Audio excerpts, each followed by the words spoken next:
Welcome back, America. It's Hugh. I'm joined now by Dr. Michael Oren. He's in Israel. Good morning, Michael. How are you? Good morning, Michael. Good morning. Hi, Hugh. You had a bit of unlucky timing. Every Israeli did, but your new novel, To All Who Call in Truth, I think it published this week, didn't it? It did. That's not very good for a novel in Israel, is it? Well, maybe the American public will do To All Who Call in Truth. Maybe you'll start another one when you're in your bomb shelter. What is the situation this morning? Situation is tense. We had a couple of rockets fired at Tel Aviv last night. This morning, steady rocket barrages in the south. But I can tell you honestly, Israelis are mostly concerned with what's going on inside Israel. The internecine violence between Arabs and Jews, the burning of synagogues, the lynching of people. It's very, very disturbing. 370 plus people were arrested last night as riots surged throughout the country, primarily young people. It's not unlike sort of the Antifa moments we've had in the United States, or is it? Is it more widespread than that? It's also widespread. I think it's deeper. These are deep cultural and religious differences. But what's disturbing about it is that this is actually occurring in the cities that are mixed. So I live in a mixed city. I live in the city of Jaffa, and my neighbors are Arabs, and I go to Muhammad the greengrocer, and he tells me he loves the state of Israel, that he's the freest Arab in the Middle East because he lives in Israel. He tells me this. I don't know if he says it publicly, but he says it to me. And then to have this this very delicate and long constructed fabric of interaction, of coexistence break down overnight in such a violent way is terribly traumatic for all of us. Now, I've seen some Israeli commentators urge people to remember in the world that most Israeli Arabs and most Israeli Jews get along fine, and that the rioters from the Arab population and the supremacists from the Jewish population are tiny minorities. Do you believe that's true? I know that's true. But sometimes a little minority can make a very big noise. And it even in a sense, some of the scenes we've witnessed have just been, you remember the events of last summer in the United States, how traumatic it was. And it is touched a very raw nerve here, and it's made people very distrustful of coexistence. Now, during the riots of last summer and during the insurrection at the Capitol on January 6th, television news could not get enough of it in the United States. Is Israel's television station covering both the attacks, which I assume, and the riots wall to wall? We have around-the-clock coverage on all channels on whenever there's a national emergency like this. But, you could be covering a riot in a town, and if there's a barrage in Tel Aviv or in Ashkelon or Ashdod, the TV's going to immediately switch to that barrage. That's going to take precedence over whatever protests or demonstrations of violence are going on inside the cities. Now, I want to bring to your attention and get your comment on two American stories that are, of course, subsidiary to what's going on in the attack on Israel, but nevertheless fascinating. The 25 House Democrats called on Anthony Blinken to condemn East Jerusalem evictions. In the middle of an attack on Israel, we have 25 hard-left members of the Democratic Party calling on a Democratic administration to condemn Israel. What do you make of that, Ambassador Oren? Are you surprised? No. I'm not in the least bit surprised. I'm surprised it's only condemning and not like cutting off aid or condemning us in the Security Council or in the ICC. You're dealing with that very progressive wing of the Democratic Party. And I got to tell you honestly, I've been listening to Tony Blinken, and you know that I know him quite well, and we've talked about him a lot on this program. I have a very high opinion of him. I think that so far he has withstood this pressure from within his own party rather admirably. Now, I don't know how long he's going to continue to withstand that pressure, because I think we're up against the clock. And the clock is a clock that monitors the number of Palestinian civilians killed in Gaza. And I don't know what the number is, but when that number hits, the tone of this administration is probably going to change. And they will no longer be able to withstand that pressure from their own progressive wing of the Democratic Party. Now, Prime Minister Netanyahu yesterday rejected the Hamas, quote, peace overture, close quote, and said we'll have to do in 6 months what we don't do now. What does that tell you about what his intention is vis-a-vis ground invasion and operations in Gaza? Well, I don't see any preparations for a ground invasion yet. That has to be preceded by a major call up of the reserves. So far, a very limited number of reserves have been called up. A ground operation involves between 50 and 70,000 troops being called up. And we don't have that yet. I think right now Israel feels that it has regained the momentum. Early on, we did not have the momentum. It was Hamas that was shooting at Jerusalem. And now Hamas is deeply underground. One by one, their leaders are being picked off. Their infrastructure is being destroyed. And this is all being done from the air, whether by aircraft or by missiles. And I think that Israel now feels that the time for the time being is on our side. Now, Shin Bet, because that number. yeah, Shin Bet yesterday announced that several leading Hamas military leaders were dead. It implied that there had been ground operations by the secret services in Gaza, and of course, every American who watches Israeli television series think they're superheroes. What is the situation there? Is Shin Bet operating on the Strip? Well, Shin Bet operates together with special forces. If you watch Fauda, you see a little bit of that, and they work in very close coordination. And so I'm just speculating. They knew where these leaders were. It's difficult to hit them from the air, but you can get a special unit in there. Would be the equivalent of the Israeli equivalent of Team SEAL 6, Team SEAL 6, or Delta Force, and get in and you give that Hamas official the one-way ticket to the next world that he deserves, and then they get out. And I think that our special forces are doing that quite frequently.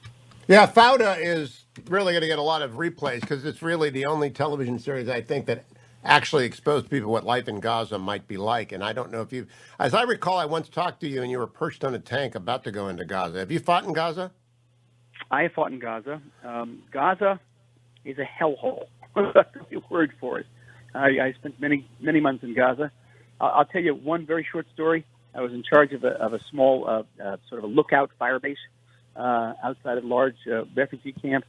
And at night, we'd open up our sea rations, and around us would be a ring of rats, each the size of a dachshund, all standing on their hind legs and looking at us.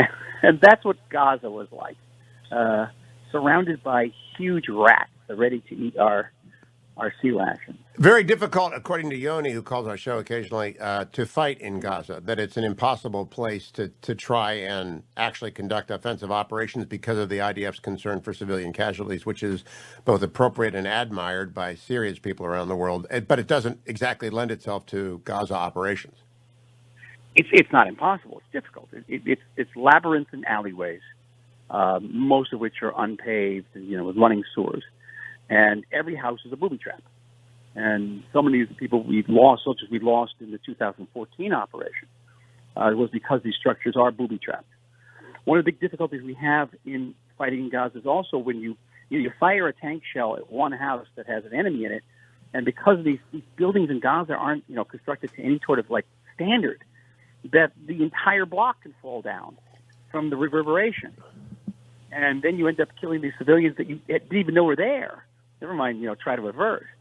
And then moving towards the number that will cause the Biden administration to withdraw support. I'm going to talk with Secretary of State Pompeo next hour, former Secretary of State Pompeo, to ask him, do you notice a discernible difference between Trump administration policy and Biden administration policy in confrontations with terrorist organizations?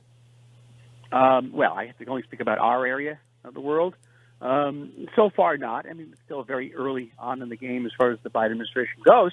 I know that this administration has turned a blind eye to just about everything Iran does, including firing missiles at bases in Iraq that have American soldiers and personnel in it, because they so desperately want to renew that JCPOA. That's a different topic. Seems to me that there's almost nothing that Iran could do that could frustrate that or in any way deflate administration's intention to renew that agreement. I hope I'm wrong on that, by the way. I really hope I'm wrong. So as of Thursday, where do you expect this to go in terms of the military? I want to come back and talk to you about the political situation, but where do you expect it militarily to go over the weekend and into next week? Well, a lot of it depends on whether Hamas is willing to begin to throw in the towel. And there were intimations already last night that Hamas was seeking a ceasefire. That's just an intimation, kind of like a trial balloon.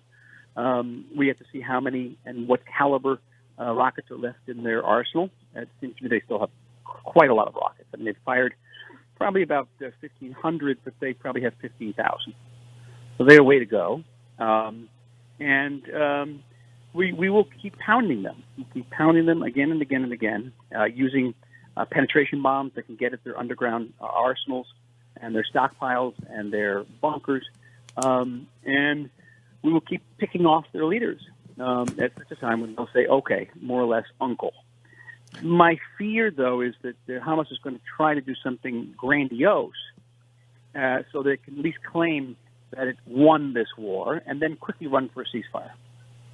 Do you know that the rioting can spread? I covered the LA riots on the ground in Los Angeles when I was doing television in the 90s, and they can spread and they can accelerate given a presence or a lack of presence of police and security forces. Are you more worried about the riots or Hamas? We're more worried about the riots. Would you explain that to the American audience? Because riots happen in the United States fairly regularly, like last summer, and on intervals, usually in the summer, having to do with events that spark unrest, and now social media accelerates it. Why is that more concerning than missiles falling on you? Because the missiles we know how to deal with, whether we take them down with Iron Dome or we blow up the people who are firing them. It takes a few days, sometimes it takes a few weeks, but we know how to deal with it. And ultimately, we're going to win. We are. Hamas cannot win against us. We'll win. But the riots go to the very fabric that hold this country together. And keep in mind, we have 21% Arabs in this country. We're in a very, very rough neighborhood. And Israel coheres. Probably in an objective way, it shouldn't cohere. We probably should have fallen apart long ago with all the differences between the religious groups and the right and the left and the ethnic groups. But we do cohere. And we cohere because our model is a Middle Eastern model. It's not really an American model. In the Middle East, if you go to Jerusalem, you've been there. You have an Armenian quarter, you have a Christian quarter, a Jewish quarter, a Muslim quarter, right? Yes. They live side by side. And we respect a certain amount of differences. The American model is a melting pot. Our model is more like an apple pie. Yeah, I tell people I've only been there twice. I'm not Prager or any of my buddies like Gallagher who go there every single year. But on my two visits, it is simply indistinguishable to me with American eyes what is an Arab and what is an Israeli and where do they live, except by sometimes conditions on the ground. But are the riots occurring in the mixed cities like Jaffa, or are they occurring in predominantly Arab neighborhoods, as happened in Los Angeles when the rioting was primarily in South Central Los Angeles? Well, I live in Jaffa, and it hasn't happened in Jaffa. There's a very massive police presence on the street. It's only happened in the mixed cities. And though, a foreigner wouldn't be able to identify an Arab, say, from a Jew, we're all Israelis. But Israeli Jews and Arabs know who's a Jew and Arabs. And I'll tell you honestly, I also know who's a Christian Arab. I know who's a Christian Arab, most of the women, because of the way they dress. Christian Arabs will dress in Western dress. Whereas whereas Muslim Arabs won't. They'll wear a hijab and cover their heads. So it's very easy to identify a Christian Arab from a Muslim Arab, but by dress, or by neighborhoods. Again, we're the apple pie. We're not the melting pie. But almost all of this violence is taking place in the mixed neighborhoods, which had actually been the sort of paragons of coexistence up to last week. Now, some of the violence has come from far-right Israeli citizens who are chanting slogans which are captured on social media, which are simply racist. How big is that number of people? Does that concern you as much as the Arab on Jew violence? The number is always too big. If it's two people, it's too big. But it's concerning. And yes, we do have a radical fringe in this country. Actually, two members in Knesset, which is even disturbing. Who are racist. I guess every country has its racist. It's not to excuse it. It's just to recognize a fact. And they can be very violent, and they can certainly cause provocations. And so much of this whole last round of fighting can be traced back to violence between two radical fringes: radical Muslims beating up on Jews and radical Jews beating up on Muslims in the old city of Jerusalem. Very disturbing. Now, two members of Knesset means less than 2% of the population supports those people. I'm just going on rough proportionality. Secretary Clinton, when she was on the show a couple of years ago, put the number at 600,000 extremists in the United States, which sounds like a lot, but it's really, again, that's the end of the tail of a typical bell curve on the right. But is yours growing? Is your radical right growing? the entire right wing of this country is growing. I hope I have time to explain this. You do. We got 15 minutes. Oh, okay. So here's how it looks. In a quote unquote normal society, it looks like a triangle. And at the tip of the triangle, you have your industrial elite, you have your military commanders, and they tend to be right wing. At your base, you have your youth, and the youth tend to be left wing. True. This is more or less the United States. Yep. This is Europe. Okay. Israel has that same triangle, but it's turned upside down. At the top, the tip of the triangle, you have our military elite and our industrial elite. In this country, they're left wing. Have you noticed how Israeli generals tend to be left wing? Yeah. Okay. It's very, very interesting, right? Our base is the youth, and our youth are right wing. And our youth are right wing for a very simple reason. They don't remember, Camp David. They don't remember Oslo Accords. They remember rockets. They remember suicide bombers. And you can't walk into a group of young Israelis and say, "Oh, let's talk about the two-state solution," or "Let's talk about coexistence." They'll laugh you out of the room because they've been in the army. They've seen their kids killed.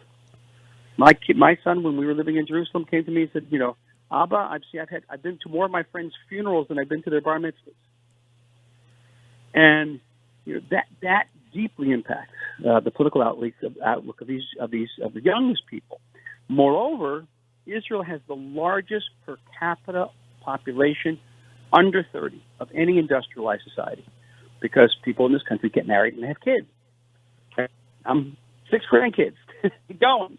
Yeah, and you're ahead of all of us. That's good. Congratulations. They get married here and they have kids. So then explain to me. That means we have a huge youth base, which is right wing. So explain all these parties in Knesset, Hugh, that are running on the right. There's almost nobody running on the left. Then why is this coalition? I know it's all about Netanyahu, anti-Netanyahu, but is there really going to be a coalition? I read Ynet News this morning on the recommendation of our mutual friend. I read the Jerusalem Post. I read the Times of Israel. Everybody reports as though the Arab Islamist Party will, in fact, support the center-left with some right wing thrown in. That just doesn't compute with the triangle you just drew. Because even though the triangle exists, most of the parties in the anti-Bibi coalition are going to be right wing, not left wing. So, what is your right or left? What is your prediction today? And I don't know how much political news is mixed in with the military and the rioting news, but what is your sense of the coalition talks and whether or not they will come to fruition, displacing Netanyahu from the prime minister's desk? Well, I would be remiss if I didn't tell you about the conspiracy theory, which is floating very, very prominently in Israel. Matter of fact, I just came from a discussion where serious people adhered to this conspiracy theory that this entire round of fighting with Hamas was engineered by Benjamin Netanyahu to take down Bennett and Gideon Sa'ar. Why? Why does that work? Because it created a situation where the Arab parties had to come out in support of Hamas. And so Israeli right-wing parties could not join with those Arab parties in a coalition. And it even created a situation where those Arab parties couldn't join with any Jewish Zionist parties. So that's the conspiracy theory. I think it's malarkey. But it doesn't change the fact that what has happened in the last couple of days has redounded to Bibi's benefit. How? Precisely that reason. It creates a situation where it's very difficult for Bennett and Sa'ar to join with a party, an Arab party that has supported Hamas. And it's very difficult for an Arab party, which is looking at, say, Palestinian casualties in Gaza, to join with Bennett and Sa'ar from the right wing. So it looks to me like we're going to a 5th round of election. Now, yesterday or 2 days ago, Ra'am's leader said, no talks while the violence continues. Yesterday, he hedged it, according to one report I saw. They were so close, it looked like they were on the 1-yard line, but the Cleveland Browns know about that. Any Browns fan knows that doesn't mean you touch a score, right? You can fumble. Right. Is the ball fumbled? Are we talking about the Iran nuclear deal? No, we're talking about the coalition. Oh, that one I could say. Oh, the other explosive issue. I have no idea how close they are. But last time I heard that there were serious ideological differences. Personally, they have a number of hurdles to overcome. But the biggest one now is, can they be supported even outside the coalition, implicitly, by an Arab party? Yeah, wouldn't Bennett be done Wouldn't every member of the government who joined with an Islamist party right now be done with the right wing forever? Well, I'll tell you what I told him. This is months ago. I mean, basically, he has a choice between being the head of Yamina, his party, or being the prime minister of Israel. And yes, it's true. If he becomes the prime minister of Israel, he's going to lose his base. But maybe he'll get a new base, which is a sort of a more centrist base. Maybe people in the center of Israel, what's known as the Gush Dan, the greater Tel Aviv area, would be willing to vote for even a person like Bennett who wears a kippah on his head, if he was more moderate in his views. It's a choice he has to make. Many of these parties are already thinking about the next election. So the example would be the party of the religious Zionist party, headed by a young, very talented gentleman named Bezalel Smotrich. There's a mouthful, right? Bezalel Smotrich, who would not, he basically denied Netanyahu the ability to form a coalition because he would not join a coalition that was supported by the Arab Islamic Party. Okay, why would he not do that? Because he's only thinking about the next election. And he can go to the next elections and say, I would not go with this Arab Islamic Party, and he could take away half to three-quarters of Naftali Bennett's voters.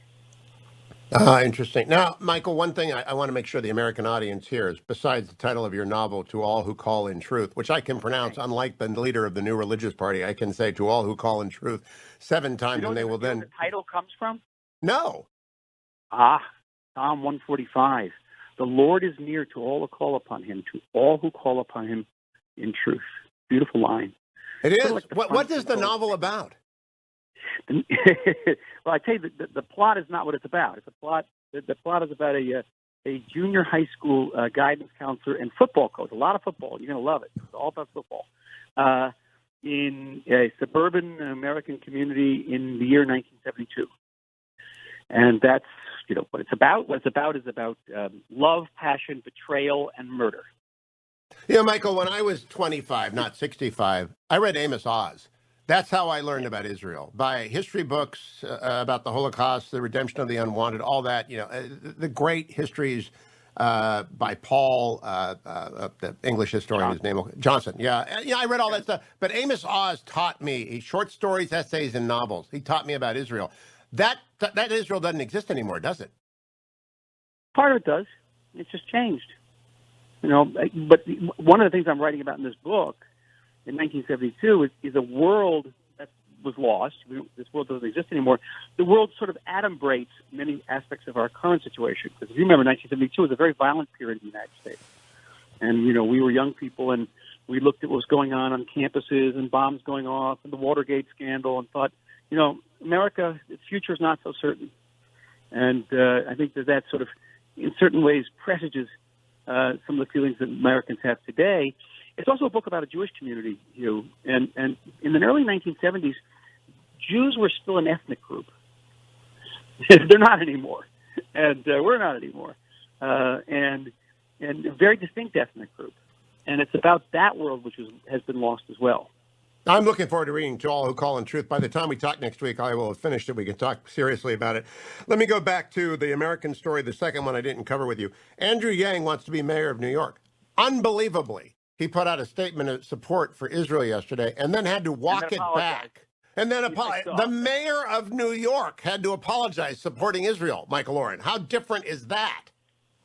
It is different. It is different. And it's not it's not the America that we knew. And it's not the America, that Israel can count on the same way. And when I came back from Washington a couple of years ago, I met with Israel's military and civil leaders, and I said, "Listen, we're pretty much on our own. America's going through a deep phase of isolationism, whether it's Republicans or Democrats." And when I was a young paratrooper and I was in Beirut in 1982, I knew that if we got into a jam, that President Reagan was going to send the Marines to get us out of the jam. And he did, right? Twice. Today, the Marines aren't going someplace they go fast. I don't, George Bush sent 600,000 American soldiers into the Middle East.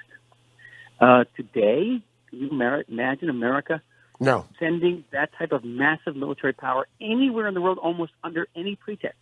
No. We're going to fight the next war at sea. It's going to be at sea. Before I run out of time, I got to ask you about Netanyahu and Gantz. Last time there was a deadlock, we were stunned when Benny Gantz said, "For the good of the country, I will join Netanyahu." He is now acting as defense minister. Is there any chance that the reverse happens, that Netanyahu says, "I'll be the defense minister, Benny, you become the prime minister, we'll put a rotation agreement together, and we'll keep this government in place for this war"? It's more than a chance. It's actually a danger. Again, I was just coming from a discussion on Israeli television. We're saying, Bibi's big problem right now is not Bennett and Saar. It's Benny Gantz. They still have that rotation agreement. And if they go forward, perhaps without a new election, then Benny's going to be prime minister come October. Now, how he works that out with Netanyahu, I don't know. But one of the conspiracy theories floating around here was that Gantz and Netanyahu together engineered this crisis with Hamas in order to foil Bennett and Saar and company, and Lapid, because in that triumvirate, Gantz was not going to be prime minister, whereas if he stays with Bibi, he has a chance of being prime minister. So, that's the crazy conspiracy theory, but, it has a certain logic to it. So my last question, you've seen a lot of wars, you've seen a lot of prime ministers at wars, you've seen a lot of defense ministers at war, you've been in the room with them when there have been at wars. How is Netanyahu and Gantz doing this time compared to their past performances and that of past prime ministers and defense ministers? Well, because we've seen this war so many times already, okay? I've participated in a couple of them. The last three, I've been too old, but and they're all pretty much the same. Hamas shoots rockets at us. We bomb them from the air. If they continue shooting rockets at us, we eventually go in with some type of ground force, and there's a ceasefire. So you don't want to say it's not rocket science. That's a terrible joke, but we sort of more or less know the formula. And what has changed here is our capabilities. Our ability to look under the ground much more than we have in the past. We're much more accurate in our aerial strikes. We've managed to kill a lot of Hamas leaders without killing a lot of Palestinian civilians. We've really held down on the collateral damage. So our capabilities are improving. Their capabilities have improved somewhat. They've learned how to mass shoot rockets in a way that might overwhelm Iron Dome. I saw it happen in Tel Aviv the other night. But, we're winning that technological race, of course. So that's the only thing that really might tip the balance significantly in making this sort of a less prolonged conflict than we've seen in the past, because in the past it's gone on for weeks. To the very last question, Michael Oren, because now I'm running out of time, to the former ambassador from Israel. Let me ask you about the possibility, the credibility of the idea that at this moment, because the Biden administration is so weak abroad, Tehran might decide to unleash the furies. And I go back to my last trip to Israel in the Hotel David, when someone told me, if there's going to be a war, we want it to be under Trump. Now, if you're Tehran, you understand you got the weakest United States administration known to be weak in terms of Iran. Are they not tempted in Tehran to unleash the dogs of war? No, because it's not in their interest right now. It's actually in our interest if they would. It would be a Dirty Harry moment. It would be, go ahead, pull the trigger, make my day. I'm leaving out a word, but go ahead, pull the trigger, make my day, because Iran's getting stronger, and if it gets the Iran nuclear deal back, it's going to get hundreds of billions of dollars that it's going to invest in rockets, not in schools. So time would not be working in our favor. But no, Iran has every interest in getting back to the JCPOA, in adhering to the JCPOA, which will enable them legally to do 10 times what they're doing now illegally. They'll do it legally under the JCPOA because all the restrictions will be lifted under the sunset clauses. And by that time, they'll have a functioning warhead. By that time, they'll have a ballistic system to carry the warhead. They want 7 years of quiet. And after 7 years, that's when they'll come out. Wow. On that note, Dr. Michael Oren, we will talk again next week, and I will have read To All Who Call in Truth by that time. I hope thank you. Thank you for joining us for an extended period. I appreciate your time this morning. Stay safe. Thank you. Michael Oren, former ambassador to the United States from Israel, former deputy minister in the Netanyahu last permanent government. We'll check in with him again next week. The book is To All Who Call in Truth.